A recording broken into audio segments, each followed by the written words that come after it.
Welcome to MSTG cooking channel. இன்றைக்கி நம்ம என்ன வீடியோ பார்க்க போகிறோன்னா, முட்டைக்கோஸ் சாம்பார் எப்படி செய்யறதுன்னு வாங்க வீடியோக்குள்ளே போய் பார்க்கலாம். அதுக்கு நான் 100 பாசிப்பருப்பு, 50 துவரம்பருப்பு எடுத்து நல்லா கழுவிட்டு தண்ணி ஊற்றி ஒரு 10 நிமிஷம் ஊற வச்சு எடுத்து வச்சுருக்கேன். நம்ம ஊற வைக்கும் போது சீக்கிரமாக நல்லா சீக்கிரம் வெந்துடும்.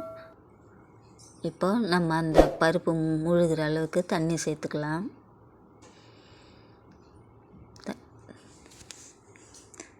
தண்ணி சேர்த்துட்டு இந்த அளவுக்கு இருந்தால் போதும். தண்ணி பருப்பு நல்லா ஊறி இருக்குது.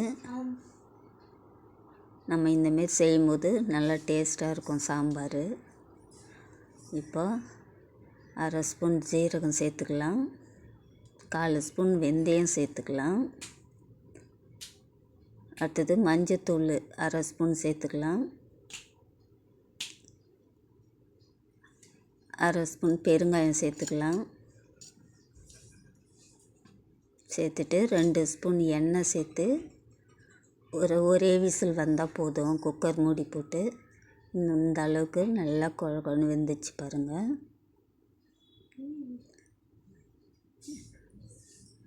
இப்போ நம்ம கோஸு தாளிக்கலாம். அதுக்கு ஒரு கடாயை வச்சு ஒரு 3 ஸ்பூன் எண்ணெய் சேர்த்துக்கலாம். எண்ணெய் சூடானதும் கொஞ்சம் கடுகு, கொஞ்சம் ஜீரகம், ஒரு 10-15 வெந்தயம் சேர்த்து பொரிய விட்டு ஒரு 3 பல் பூண்டு தோலோடு தட்டி அதையும் சேர்த்துக்கலாம். ஒரு பெரிய வெங்காயம் பொடியாக கட் பண்ணி சேர்த்துக்கலாம். பச்சை மிளகா இருந்தால் 2 சேர்த்துக்குங்க. என்கிட்ட பச்சை மிளகாய் இல்லை, கருவேப்பிலை சேர்த்துட்டேன் ஒரு கொத்து.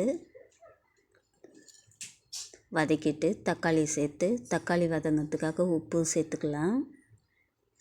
சேர்த்து நல்லா 1-2 நிமிஷம் நல்லா வதக்கி விட்டுக்கலாம்.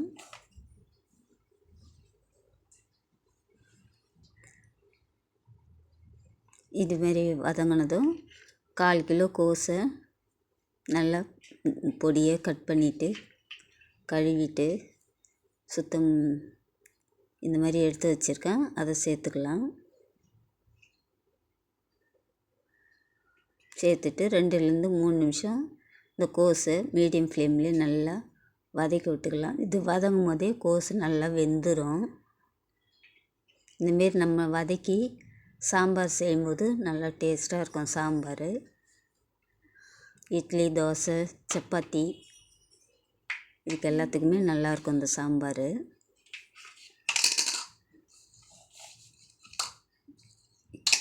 இப்போது அடுத்தது இது கூட மஞ்சத்தூள் 1/4 ஸ்பூன் சேர்த்துக்கலாம். நம்ம பருப்பு இந்தமாரி கரண்டிலே ஒரு வாட்டி நல்லா மசிச்சு ஏற்றுக்கலாம். ஏற்கனவே அது மசிஞ்சு தான் இருக்குது, இருந்தாலும் ஒரு வாட்டி மசிச்சிக்கலாம். தேவையான அளவு தண்ணி சேர்த்துக்கலாம்.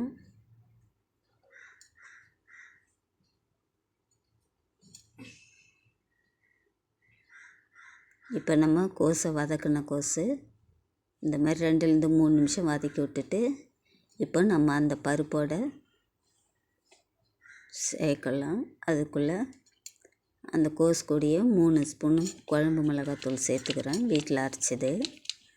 நீங்கள் கடையில் வாங்கினதா இருந்தால் 2 ஸ்பூன் சாம்பார் குழம்பு தூளும் 1 ஸ்பூன் தனியாத்தூளும் சேர்த்தா கரெக்டாக இருக்கும் சாம்பாருக்கு.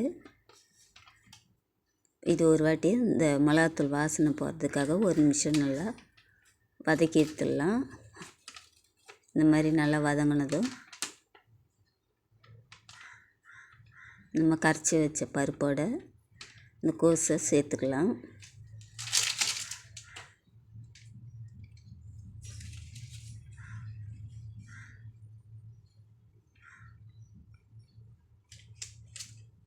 சேர்த்து விட்டுட்டு நல்லா ஒரு வாட்டி நல்லா மிக்ஸ் பண்ணிவிட்டு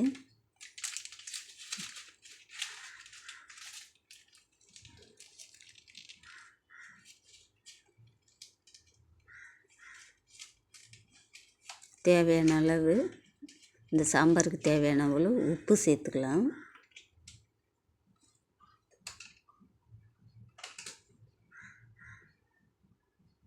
சேர்த்துட்டு எல்லாத்தையும் மிக்ஸ் பண்ணிக்கலாம்.